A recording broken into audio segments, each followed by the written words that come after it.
Assalamualaikum warahmatullahi taala wabarakatuh. Alhamdulillahirabbil alamin wassalatu wassalamu ala asyrafil anbiya'i wal mursalin wa ala alihi wa sahbihi ajmain.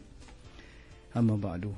Yang dihormati Puan Nurhayati, seterusnya kepada yang diraikan, yang didoakan para pendengar Radio Aikim. Alhamdulillah, syukur kepada Allah Subhanahu wa taala kerana dengan izinnya serta limpah kurnianya pada petang ini Allah izinkan kita berada di dalam majlis ilmu. Mudah-mudahan ilmu yang kita dapat pada petang ini insya-Allah dapat menyuluh kehidupan kita. Dengannya insya-Allah kehidupan kita akan menjadi cerah, bercahaya hingga kita dapat mengenal kebenaran dan mengikutinya, dan kita dapat juga mengenal kebatilan dan menghindarinya. Kerana berulang kali kita telah diingatkan, barang siapa yang mencari kebenaran, insya-Allah akan bertemu dengan kebahagiaan, insya-Allah. Walaupun kiranya hari ini ada ujian yang menyakitkan, menyedihkan ataupun menyukarkan, tepuk dada, katakan pada hati kita bahawa semuanya bersifat sementara. Insya-Allah, ya. Bila mendung ini berlalu, insya-Allah cahaya akan datang dalam hidup kita. Kerana Allah telah menjanjikan di dalam kesusahan itu pasti ada kesenangan.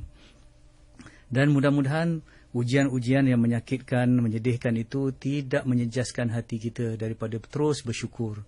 Kerana apabila kita mensyukuri yang sedikit, ya, walaupun kita masih lagi tak dapat apa yang kita idamkan, yang kita inginkan, tetapi apabila kita bersyukur dengan yang sedikit, insya-Allah Allah akan tambahkan nikmat itu, insya-Allah.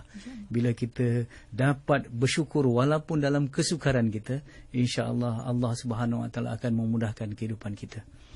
Pada petang ini tajuk yang begitu mudahlah, yang kata mencari bahagia. Saya telah tegaskan di dalam program Mukmin Profesional ini bahawa seorang mukmin yang profesional dia mempunyai celik mata hati, ya. Mata hatinya celik, dia kata basirah, ataupun mata di dalam dada itu dapat melihat hidup dengan pandangan pencipta hidup. Itu kita jangan lihat hidup mengikut pandangan kita, tetapi kita kena lihat hidup, perlu lihat hidup mengikut pandangan pencipta hidup. Itu yang dikatakan tauhidic mindset, ataupun kita melihat dengan berasaskan tauhid. Ini sifat orang yang beriman. Dan insya-Allah apabila kita dapat melihat kehidupan ini dengan tepat, iaitu mengikut pandangan pencipta hidup, kita akan dapat sesuatu yang tepat juga dalam kehidupan ini. Walaupun kehidupan di dunia ini singkat, tetapi yang singkat ini sangat kritikal kerana dia menentukan sama ada kita bahagia ataupun celaka selama-lamanya di hari akhirat nanti. Jadi untuk itu kita dah katakan bahawa untuk kita mempunyai pandangan yang tepat dengan hidup, sekurang-kurangnya 7 perkara ni dah ada dalam hidup kita. Dah kata kita lihat jelas dengan, ya, yang pertama arah hidup. Yang kedua tujuan hidup, yang ketiga jalan hidup, bekalan hidup, dorongan hidup, penghalang hidup, dan akhirnya akhir hidup, ya. Bermula kita dah bincang tentang hidayah, kemudian kita bincangkan tentang ibadah, kemudian kita dah bincangkan tentang syariah, solat, zikrullah, yang ini kita akan bincangkan pada petang ini, kemudian dosa, kemudian akhirnya kematian kita, ya. Jadi sebelum kita bincangkan tentang zikrullah, iaitu langkah untuk kita mencelikkan mata hati kita, yang kelima, bahagian kelima, sebagai mukadimah kepada perbincangan zikrullah sebagai bekalan hidup ini, kita bincangkan dulu apa yang dikatakan mencari bahagia. Itu penting, ya, kerana apabila kita bincangkan tentang mencari bahagia nanti, kita akan berakhir nanti tentang zikrullah nanti, insya-Allah, ya. Fitrah manusia semua inginkan bahagia, ya, Yati, ya. Tak kira kaya, miskin, tua, muda, berkuasa, rakyat jelata, semua orang nakkan bahagia.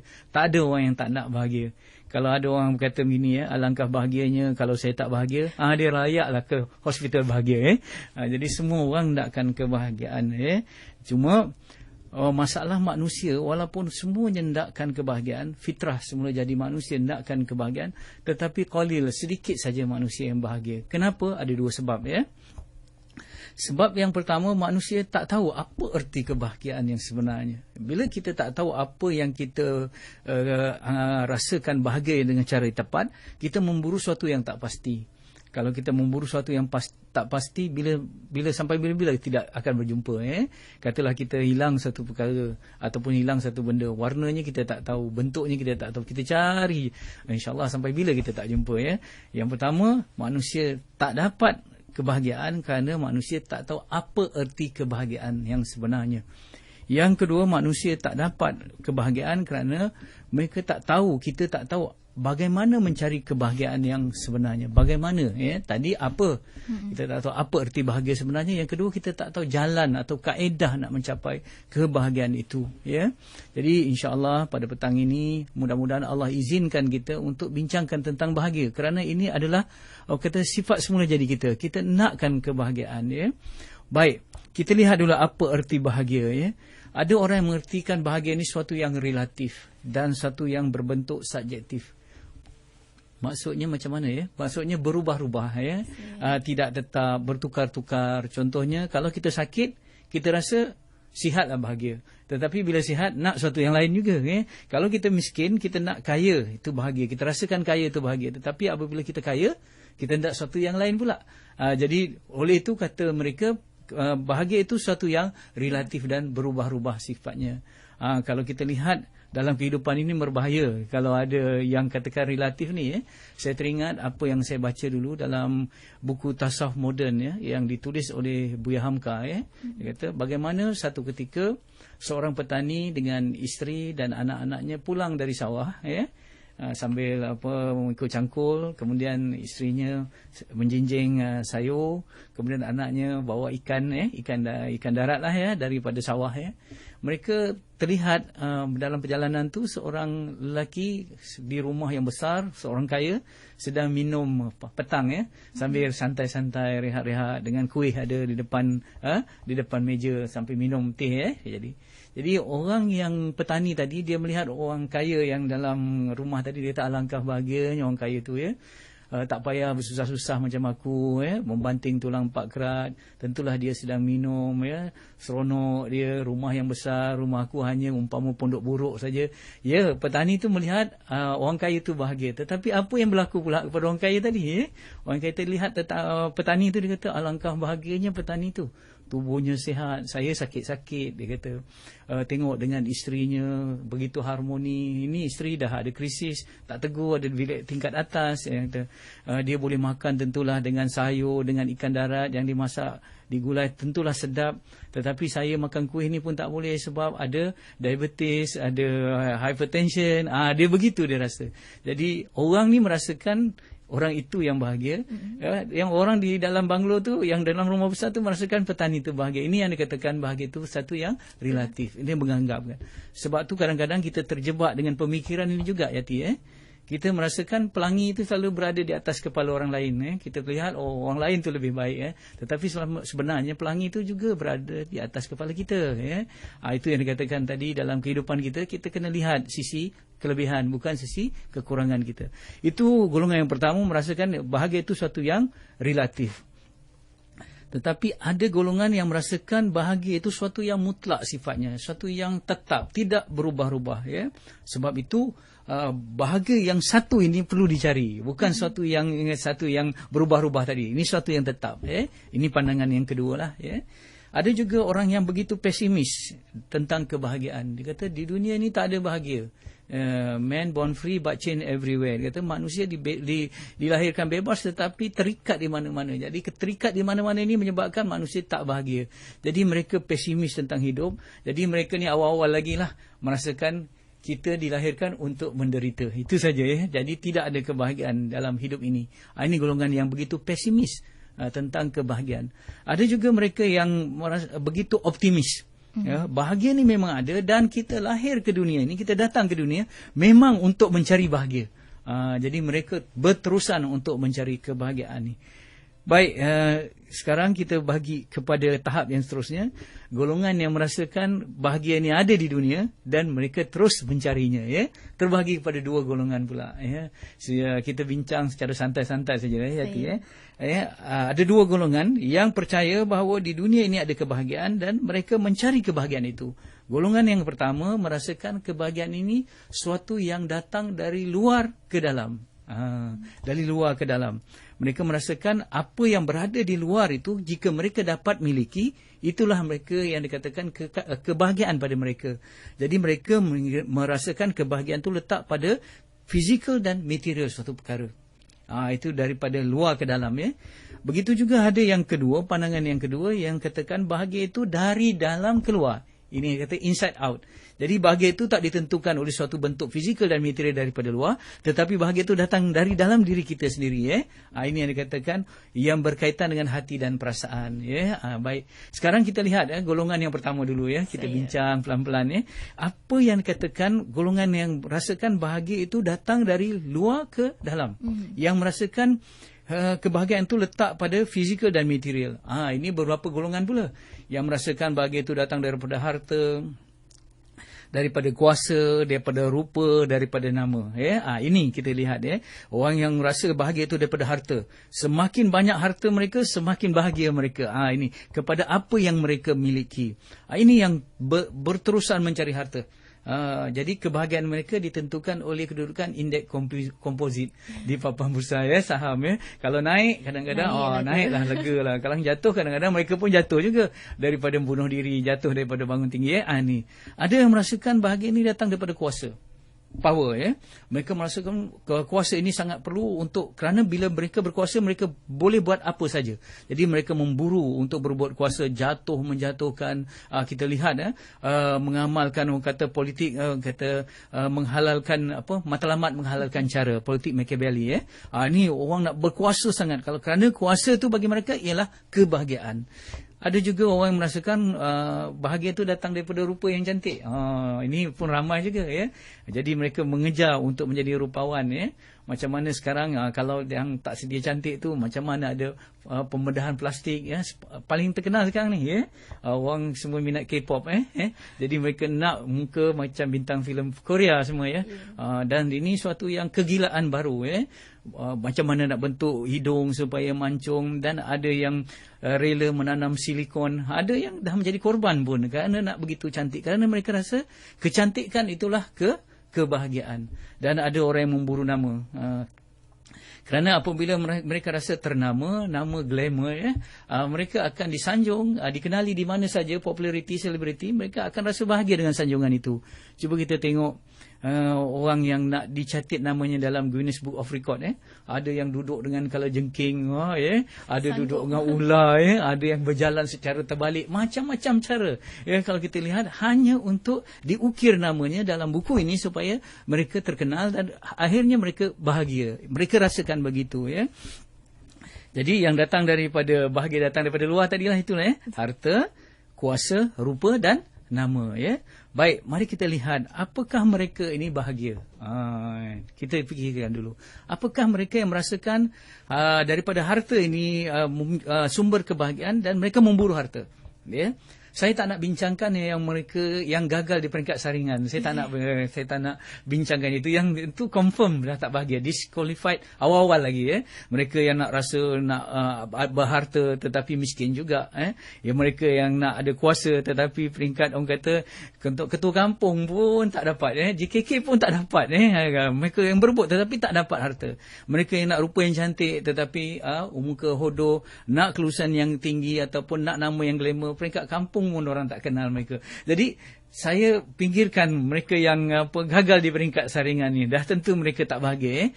Kita cuba bahaskan, kita cuba lihatkan mereka yang betul merasakan bahagia ni tentang harta, kuasa, rupa dan nama, dan mereka betul-betul mencapai apa yang mereka inginkan. Mari kita lihat kehidupan-kehidupan billionaire, kehidupan-kehidupan rupawan, selebriti yang terkenal di dunia ini, dan macam mana yang orang yang ternama ni, macam mana mereka bahagia atau tidak. Dan izinkan saya pada waktu ini tidak menggunakan hujah-hujah yang berat-berat. Hujah-hujah yang kita memang dalam Al-Quran jelas dah.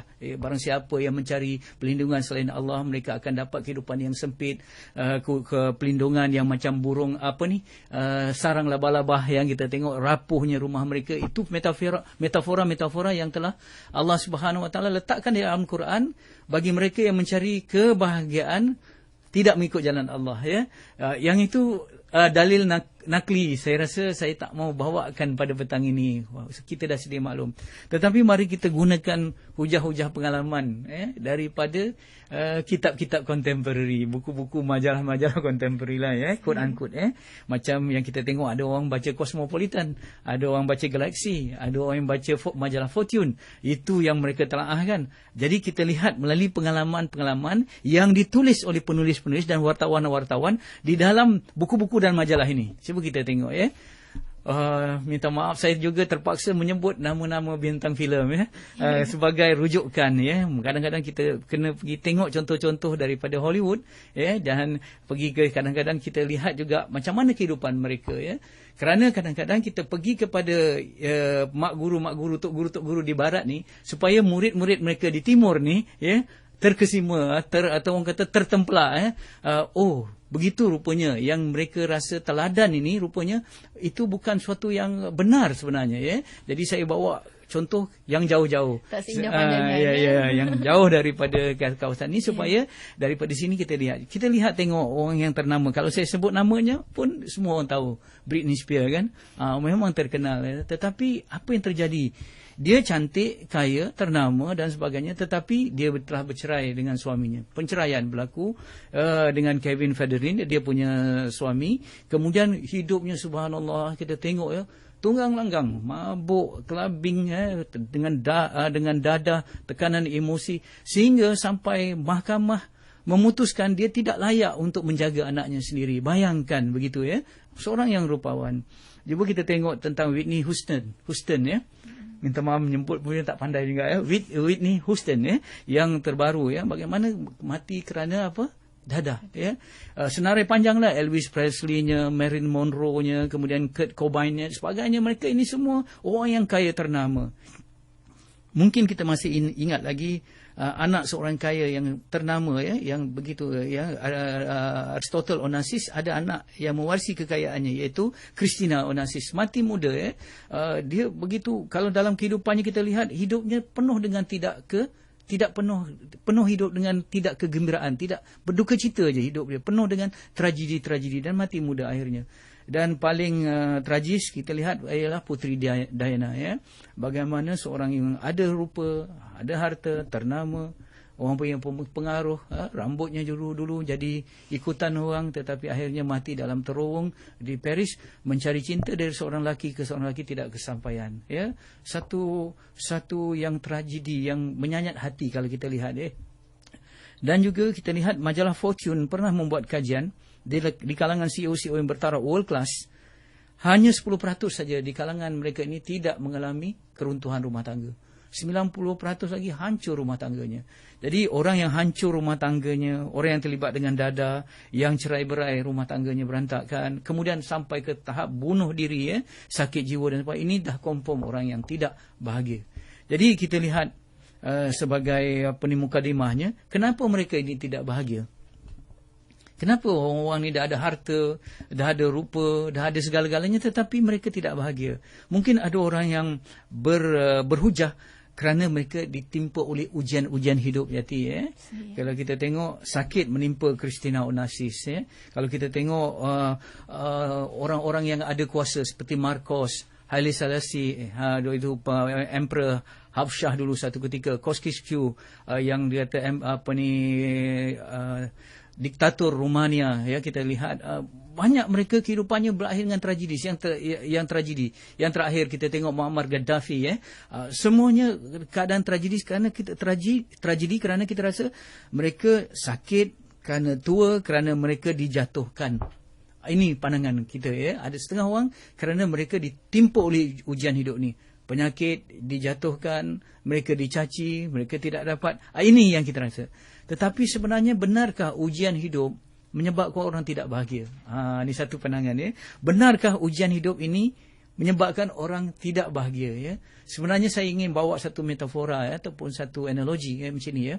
Kalau kita ada air limau, kita bayangkan air limau, kita tuangkan air limau ni ke atas tangan kita yang tak ada apa-apa, biasa saja.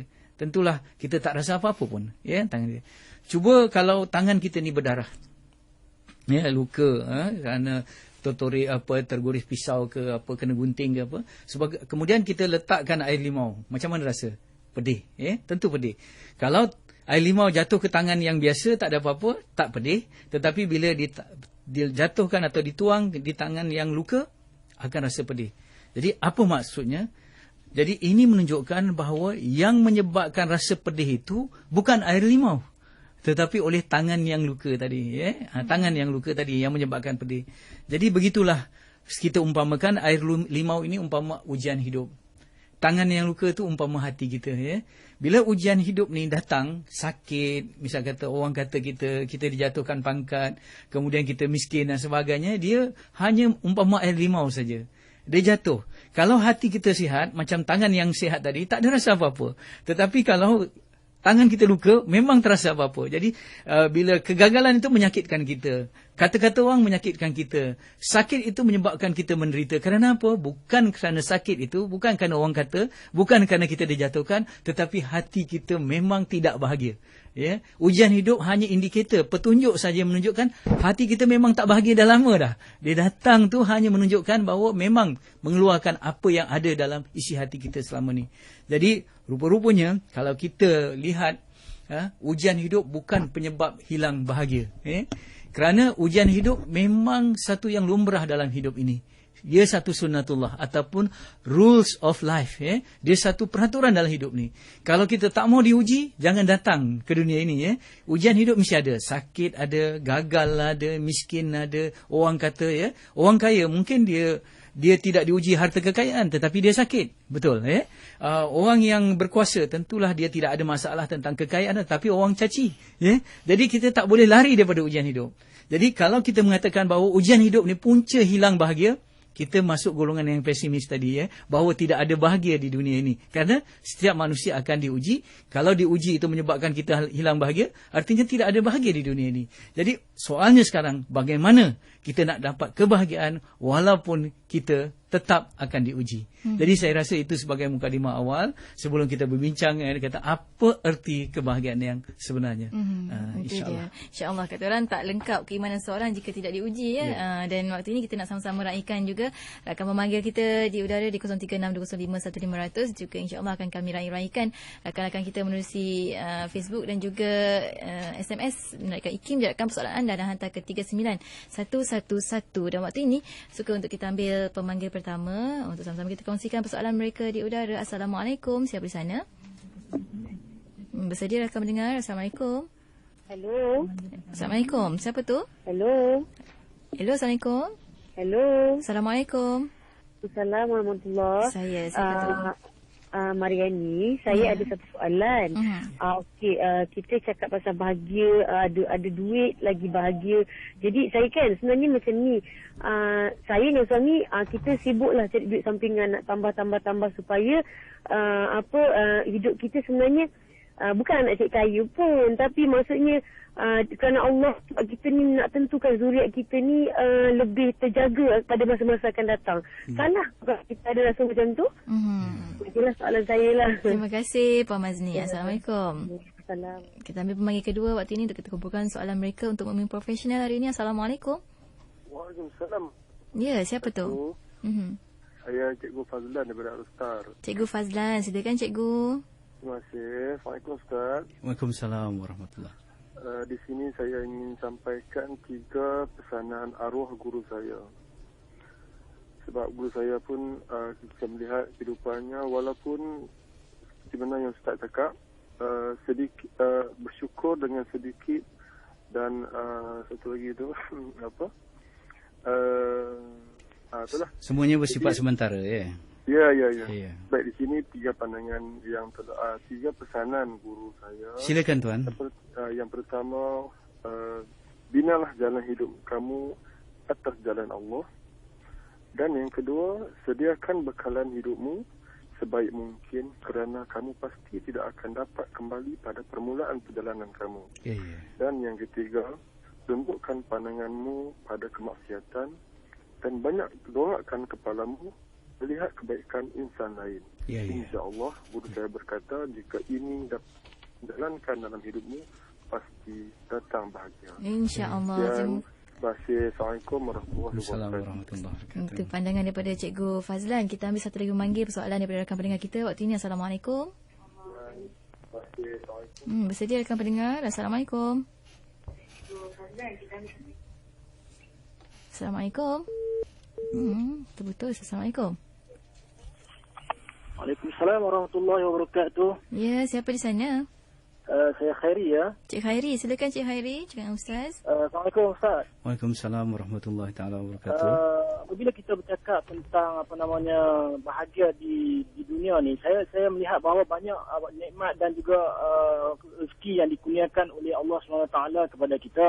Ya. Khususnya saya boleh persiapkan nikmat-nikmat yang dikurniakan seperti nikmat fitriah, nikmat alamiah, nikmat ikhtiariah dan juga nikmat diniah. Ya. Jika manusia mendapat menikmati nikmat-nikmat yang fitriah, alamiah, ikhtiariah dan diniah ini, maka manusia boleh jadi dianggap sebagai mendapat kebahagiaan di dunia dan mungkin juga di akhirat. Ya. Misalnya misalnya dalam nikmat alamiah, jika manusia memerlukan bermacam-macam keperluan fisiologi seperti tempat tinggal, keperluan udara, pernafasan, air untuk minum dan sebagainya. Jika bayangkan kalau manusia itu, kalau dia mempunyai wang yang banyak tetapi tidak ada udara untuk dia bernafas dan juga air untuk diminum, maka sudah pasti nilai duit yang dimiliki oleh seseorang itu mungkin tidak memberi erti dan makna kepada mereka. Ya. Itu juga nikmat dalam nikmat ikhtiariah Ustaz. Ya. Mungkin manusia memerlukan nikmat untuk mencari rezeki. Kalau manusia mempunyai duit yang banyak dan juga harta yang banyak tetapi dia tidak mampu untuk mencari makanan dan juga minum, maka sudah pasti nilai-nilai wang yang itu tidak memberi apa-apa kebaikan dan manfaat kepada mereka. Dan juga nikmat diniah, agama. Dan agama inilah yang akan nikmat yang terbesar yang memandu perjalanan hidup manusia yang berada di dunia kita ini. Jadi saya minta pandangan dan pencerahan yang lebih lanjut daripada Ustaz di konti. Sekian, terima kasih. Wassalamualaikum warahmatullahi wabarakatuh. Waalaikumsalam warahmatullahi wabarakatuh. Mungkin waktu ini kita boleh dulu mulakan daripada Puan Mariani tadi, Ustaz. Ya, terima kasih kepada semua yang memberi respon. Alhamdulillah kita berbincang. Mudah-mudahan dengan perbincangan kita ini ilmu tu makin hidup, ya, makin cerah insya-Allah. Terima kasih Puan Mariani. Ya. Saya ingin menegaskan bahawa mencari yang halal, mencari rezeki, harta ni tidak salah, ya, tidak salah. Kerana ini satu juga tuntutan. Dan ada mafhum al-hadis yang mengatakan bahawa antara kebahagiaan kita ialah apabila kita dapat rumah yang lapang, kenderaan yang baik, kemudian jiran yang baik dan sebagainya. Jadi kita tidak salah untuk kita mencari harta demi kemudahan dalam kehidupan kita, untuk memenuhi keperluan dan kemudahan dalam hidup kita. Itu tak salah. Selagi apa yang kita cari itu secara halal dan mengikut syariat, ya. Yang kita kena jaga, yang macam yang kita katalah 2I itu, ya. Kalau kita buat kerja apa saja, kita jaga 2I ni. Yang 2I, ya. I yang pertama ialah ikhlas kerana Allah, ya. Kita buat tu kerana Allah, ya, bukan semata-mata untuk mencari makan, tetapi mencari makan yang halal kerana yang halal itu dituntut oleh Allah. Jadi ini kita kena kaitkan yang pertama ikhlas. Yang kedua ittiba. Ittiba ni mengikut jalan Rasulullah sallallahu alaihi wasallam, ya, mengikut kaedahnya. Jadi kaedah Rasulullah sallallahu alaihi wasallam. Maksudnya kita mencari rezeki tadi mengikut jalan yang halal. Rezeki yang kita cari itu yang halalan dan tahiban. Yang itu yang penting, ya. Tak boleh menipu, membohong dan sebagainya. Jadi harta yang halal, harta yang baik untuk orang yang baik. Itu memang baik macam tu, ya. Jadi tetapi yang menjadi kesalahan yang apabila harta tidak boleh membawa kebahagiaan tadi, apabila harta itu dijadikan matlamat, bukan alat. Ya. Harta kita itu alat, ya, yang dikatakan keredaan Allah itu adalah matlamat, ya. Jadi gunakan harta kita untuk kematlamat. Contohnya saya buat contoh macam inilah, umpama galah dan buah, ya. Harta kita semua yang kita cari itu umpama galah, ya. Tetapi ketenangan hati tadi, ya, kebahagiaan tadi, ya, yang sebagainya itu adalah buahnya, ya. Jangan kita kata galah tak penting, dengan galah kita kait buah, ya. Tetapi kita nak makan galah, kena makan buah, ya. Kita nak makan buah, ketenangan itu lebih penting. Jadi rumah kita yang besar penting, tetapi apa yang kita isi di dalam rumah itu lebih penting. Kereta kita penting, tetapi ke mana kita bawa kereta itu lebih penting, ya. Jadi kita lihat tak salah kalau kita ada alat yang banyak, tetapi pastikan alat itu menuju kepada matlamat. Ya, nikmat itu kita kena bawa kepada hakikat. Ya, jangan pergi nikmat saja, tetapi tak bawa kepada hakikat. Jadi kita rugi nanti. Sebab apa? Harta itu nanti akan hancur. Tetapi apabila dibelanjakan di jalan Allah, di jalan yang benar, harta itu ya akan hancur di dunia, tetapi pahalanya akan kekal terus berterusan di hari akhirat. Jadi sebab itu kita katakan nikmat yang harta dunia dan sebagainya umpama jembatan. Tidak ada jembatan, kita tidak boleh menyeberang. Tetapi kita takkan duduk di atas jembatan saja kan. Ya gitu ya. Kita nak pergi ke seberang sana ya. Itu yang penting. Jadi pastikan begitu ya. Tak salah untuk kita jadi kaya, tetapi jaga 2 I tadi, iaitu niatnya dan kaedahnya. Dan insya-Allah kita bawa kepada ketenangan hati kita. Itu penting ya. Yang kedua tentang pesan daripada guru tuan tadi, Cikgu Fazlan tadi. Alhamdulillah ya. Saya kira ini suatu yang perlu kita kongsi bersama ya. Jalan hidup, kemudian bekalan dalam hidup, bagaimana kita tunduk atas kemaksiatan dan sebagainya. Ini perkara-perkara yang hanya boleh dilihat dengan pandangan mata hati. Ya. Kalau kita lihat, kita bincangkan semua ini dalam jalan hidup Islam dahulu ya. Bagaimana dalam kehidupan kita, pemusafiran kita di dunia ini sejak kita dilahirkan, kemudian nanti kita akan pergi ke alam yang seterusnya, itu alam barzah ya, iaitu sempadan antara alam dunia dan akhirat. Dan di dunia ini kita menyiapkan bekalan ya. Jadi sebab itu kalau kita lihat dalam kehidupan kita ini, cuba contohnya ya, musafir kita dah makin ke jauh ya, jauh. Kita tak tahu bila hujungnya ya. Tetapi yang kita tahu pangkal dah jauh, tetapi hujung belum tiba lagi ya. Tenaga kita makin kurang, tetapi beban kita makin bertambah ya. Jadi bagaimana kita nak panduan, bagaimana kita nak bekalan, bagaimana kita nak bantuan daripada Allah supaya musafir kita ini mencapai matlamatnya. Itu penting ya kita katakan. Sebab itu saya kira 3 pesanan tadi kita jagalah sungguh-sungguh ya, jagalah sungguh-sungguh. Dan inilah yang kita kata arah hidup, tujuan hidup, jalan hidup, bekalan hidup yang kita bincangkan dalam Mukmin Profesional ni. Saya kira apa yang difikirkan oleh cikgu tadi dengan yang kita selama ini tekankan, fokuskan, selari, tak ada masalah insya-Allah ya. Dan yang ketiga Encik Khairi tadi tentang hidayah. Saya kata hidayah tadi yang kita bincangkan sebelum ini. Langkah yang pertama tu hidayah tabi'i, hidayah khawas, hidayah akal, hidayah din dan sebagainya, dan kemudian hidayah taufik ya. 5 peringkat hidayah tu semua kita dah bincangkan insya-Allah. Cuma apa yang menarik di sini ialah tentang kebahagiaan tadi ya, tentang kebahagiaan. Seorang itu mesti bahagia di dunia. Orang yang bahagia di dunia saja insya-Allah akan bahagia di akhirat. Ini satu kenyataan ya, yang kita kena fikirkan panjang-panjang. Saya ulang sekali lagi. Orang yang bahagia di dunia saja yang akan bahagia di akhirat. Saya merujuk kata-kata ahli sufi yang memang orang mereka ni dah memang arif dengan Allah, mereka dekat dengan Allah. Mereka kata di syurga ni ada satu syurga, ada di dunia ini ada syurga ya. Di dunia ni ada syurga, iaitu yang dikatakan al-jannatul ajilah, syurga yang disegerakan. Sebelum ada syurga di akhirat yang kata al-jannatul abadiyah, syurga yang hakiki dan juga yang selama-lamanya ya. Jadi seorang itu mesti merasai al-jannatul ajilah sebelum dia dapat al-jannatul abadiyah. Siapa yang tak merasai syurga yang disegerakan di dunia, dia sukar untuk merasai syurga di hari akhirat nanti.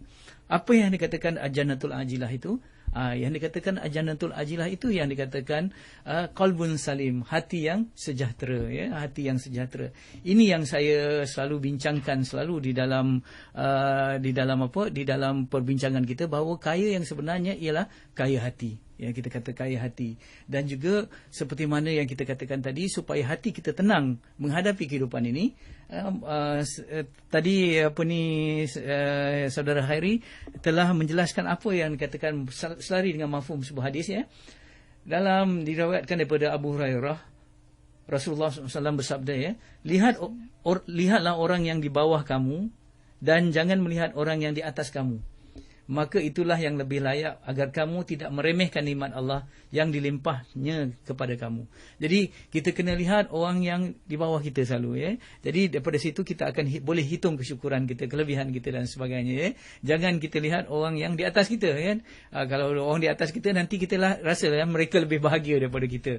Padahal setiap orang ada masalahnya masing-masing, ya. Itulah saya ingin tegaskan itu saja. Itu dia. Dan waktu ini kita nak sama-sama raikan juga rakan pendengar kita di Facebook yang telah mengantarkan komentarnya. Adik Afiq dia kata, beliau ni merupakan seorang remaja, ya Ustaz. Dia kata sebagai seorang remaja, apakah amalan yang boleh membuatkan Allah sayangkan kepada kita, dan juga bagaimana cara untuk mengekalkan kebahagiaan dalam kehidupan ini, Ustaz? Ya, bila kita katakan remaja, remaja ialah satu golongan yang telah meninggalkan alam kanak-kanak tetapi belum dewasa yang sepenuhnya, ya. Kalau kita belajar hukum dalam sains, ya, kalau dia daripada pepejal dipanaskan jadi cecair, cecair dipanaskan jadi gas, ya. Dia ada 3 peringkat. Jadi apabila nak berubah daripada bentuk fizikal pepejal kepada cecair tadi, tentulah molekul-molekul itu bergerak laju, laju, dan waktu itu tak stabil, ya. Begitu juga remaja, ya. Mereka meninggalkan alam kanak-kanak tetapi belum dewasa sepenuhnya. Bukan molekul, tetapi apa yang berlaku di dalam diri mereka itu satu pergolakan yang hebat, ya. Waktu itu pemikiran mereka nak mencuba saja, try and error, ya. Nak cuba ini, bersifat adventurous, ya. Mereka itu suatu yang dynamic, bukan statik. Nak selalunya nak ada perubahan, nak sesuatu yang baru, ya. Begitu juga emosi mereka tidak stabil, ya. Satu-satu ketika mereka nak bebas, tetapi apabila mereka terantuk, mereka nak pula perlindungan daripada orang lain, ya. Itu yang kita lihat, kan, kadang-kadang ini. Jadi bagaimana keadaan yang tak stabil tadi supaya remaja ini dapat stabilkan diri dia, ya. Jadi remaja paling penting sekali 2 perkara. Saya kata 2 perkara. Sebab mereka ni ada 2 nikmat yang sering melalaikan, yang sering menipu daya manusia, iaitu nikmat sihat dan nikmat masa lapang, ya. Jadi sebaik-baiknya remaja untuk memenuhi, mereka kena memenuhi masa lapang dan kena menggunakan kesihatan tubuh badan mereka. Jadi sebab itu saya berpesan pada remaja, ya, untuk betul-betul dapat ketenangan dan akrab dengan Allah, sibukkan diri kita dengan buat kebaikan. Itu sibukkan diri. Isi program kita, ya. Orang kata kita cuba buat kebaikan sebanyak-banyak sehingga kita merasa letih untuk membuat kejahatan. Ya, dah rasa letih dah. Sebab apa? Dah buat banyak kebaikan. Buat ini. Jangan ada masa luang langsung. Jangan bertinggal bersendirian, ya. Banyak bersama dengan orang lain. Cari sahabat-sahabat yang seia sekata dengan kita. Cari program-program yang baik. Kemudian pergi tempat-tempat yang baik. Kita tengok, ya. Tempat-tempat yang baik tidak semestinya masjid dan surau. Tetapi kita pergi juga tempat-tempat yang mana kita boleh berbakti kepada masyarakat. Kemudian remaja pula, ya, kena habiskan masa mereka dengan membaca buku, ya, dengan membaca buku. Budaya Iqra' tu mesti hidup pada mereka. Kemudian mereka juga, remaja ni kena sibukkan aktiviti kemasyarakatan, ya. Selepas belajar, mereka ada aktiviti usrah, ada aktiviti dulu ada bakti siswa kalau yang di IPT lah. Kalau di sekolah menengah, kalau ada di rumah itu ada aktiviti-aktiviti menyapu rumah, membersihkan. Maksudnya jangan biarkan masa kosong. Dan kesihatan tubuh badan tu kena betul-betul aktifkan dirimu, ya, sampai kita letih. Bila kita letih, dah tak ada dah angan-angan untuk melakukan kejahatan ataupun dah letih untuk kita melakukan kemaksiatan, ya. Jadi kena digunakan sepenuhnya untuk kebaikan. Untuk itu kita kena bentuk network, rangkaian, ya. Rangkaian tu kawan, program, kemudian jamaah yang dikatakan ada program-program, insya-Allah. Mula-mula kita buat program, lama-lama program akan buat kita, ya. Itu insya-Allah.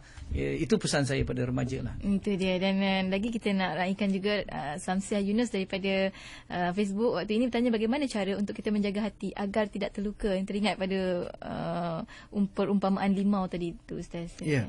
Okey. Hati kita ni, kita kata berhati-hati, jaga hati selalu, ya. Selalu kata hati kita adalah anggota dalam tubuh badan kita yang paling berpotensi untuk tidak konsisten. Sentiasa berubah-ubah. Rasulullah dah buat analogi macam kuah yang mendidih. Artinya naik ke atas gitu, kejap baik, kejap tak baik, kejap baik, kejap tak baik. Jadi hati ni begitulah sifat dia, ya. Jadi macam mana hati ni untuk ditenangkan ditenangkan ataupun nak diubati. Ini kita tengoklah dalam selalunya ubat hati 5 perkara tu. Kena pertama yang kita kena bawa hati ni, bila kita ini bawa dia ingat kepada Allah. Kalau resah, gelisah, apa salahnya kita berwuduk dan dirikan solat 2 rakaat. Kalau kita betul-betul hati kita resah, mengadu pada Allah. Kemudian hati kita resah, ambil Al-Quran. Jadi kalau remaja, kalau saya rasa yang paling penting sekali ialah remaja kena ada Al-Quran. Kena baca Al-Quran, tengok, baca, dampingi Al-Quran, dekati Al-Quran. Itu yang kedua. Kemudian yang ketiga tadi solat, kemudian Al-Quran. Yang ketiga, kita kena dampingi orang-orang yang baik. Guru-guru, ustaz-ustaz. Kalau tidak, sahabat-sahabat kita yang baik. Sebab mereka yang akrab dengan Allah ini, mereka ada satu, orang kata sekarang aura. Mereka yang akrab dengan Allah ni, dia ada satu kekuatan yang mana kita berdamping dengan orang yang dekat dengan Allah, hati kita akan jadi tenang. Menyalurkan cas-cas. Cas-cas ni tu. Jadi sebab itu kadang-kadang para ulama ni kita tengok muka dia pun kita dah jatuh hati, dan menyebabkan kita tenang apabila melihat muka seseorang. Jadi pertama solat, yang kedua tadi Quran, yang ketiga sahabat-sahabat ataupun ustaz-ustaz. Yang keempatnya kalau kita boleh jaga sungguh-sungguh, kita berpuasalah. Kita berpuasa, bukan puasa wajib saja, puasa-puasa sunat, kita jaga. Jadi bila kita puasa ni, kekuatan fizikal kita menjadi lemah, tetapi kekuatan rohani kita akan bertambah. Itu penting. Jadi jangan sampai memberatkan, tetapi cukup sekadar apabila kita berlapar, nafsu kita tertekan, nafsu kita dilemahkan, pada waktu itu hati kita akan mula bercahaya. Jadi kena jaga benda ni. Jadi kalau nak puasa seorang-seorang susah. Jadi adakan kawan-kawan. Sekali lagi saya kata, kawan-kawan dan keluarga yang CS kata. Itu yang penting. Jadi hati kita dekatkan dengan solat, dengan Al-Quran, dengan orang ini, dengan program-program antaranya puasa dan juga program-program yang menuntut ilmu. Itu penting. Ilmu itu akan memberi keterangan bagi hati kita, insya-Allah. Insya-Allah. Itulah kata kalau hati terluka tu, baik kata ustaz tadi, letak limau memang akan terasa. Uji sikit je dah terasa. Tapi kalau hati yang sihat, yang bersih ni, letak limau semakin bertambah zat vitamin C ni. Ya, insya-Allah mudah-mudahan. Dan waktu ini juga kita ambil satu lagi pemanggil, mungkin pemanggil terakhir waktu ini, untuk sama-sama kita kongsikan dengan rakan pendengar yang lain. Assalamualaikum, Mimpin Profesional di sini. Assalamualaikum. Waalaikumsalam, Hati. Ya, siapa di sana? Saya Ustaz Yaakob Melaka. Yaakob, silakan. Ustaz, sudah barang pasti saya dengar kuliah Ustaz ni memang saya bahagia pertama sekali lah. Jadi terima kasih kepada ilmu yang Ustaz sampaikan. Terus Ustaz, kadang-kadang orang kata bahagia ni siapa macam hifah maknanya. Betul-betul Cik. Kalau tak mati daripada perang, mati cari ilmu pun mati syahid kan. Ya. Yang kedua, kita dah bersyukur dan bahagia kerana kita hidup bertauhidkan Allah. Allah lah minta Ustaz dan jelas. Allah kata. Assalamualaikum warahmatullahi wabarakatuh. Ya, Cik Yaakob hanya melengkapkan saja perbincangan kita pada petang ini. Itu boleh jadi rumusan tu. Pertama ialah cari ilmu ni kena berterusan. Kata dah berkali-kali kita katakan ilmu ini jalan menuju iman. Jadi kalau kita nak menambahkan keimanan dalam hati kita, kita kena tambah ilmu kita. Dan apabila kita nak menjalankan, melaksanakan ilmu, kembali kepada kuliah kita tentang jalan dulu, kita kena bermujahadah.